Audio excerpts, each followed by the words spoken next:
FYI spoke to a Palestinian girl, Rand, and a Jewish boy, Ishai, both living in Israel.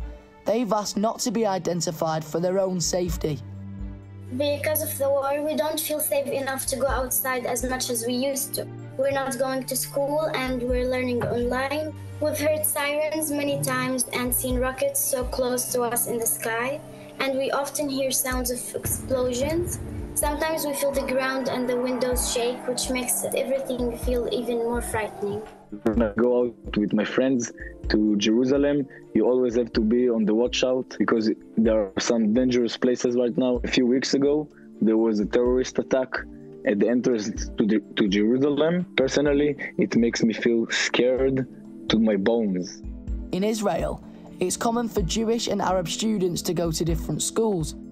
But Ishai and Ran work with a charity called Jerusalem Peace Builders, who bring young people from both Palestinian, Arab and Jewish communities together to promote peace and reconciliation.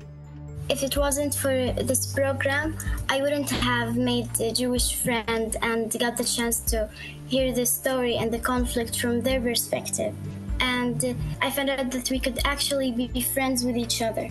Jerusalem Peace Builders helped me better understand the other side. Before, I did not meet any Arabs, any Muslims. I didn't know their side of the story. And now afterwards, after I talk to them, and I can safely say that they are some of the best friends I have, even though times are bleak, we plant the seeds for peace in the future. Despite the rising tensions between the communities, Ishai and Ran still have hope for a peaceful future. No matter what happens, I will always hold on to the hope for a future where everyone lives peacefully.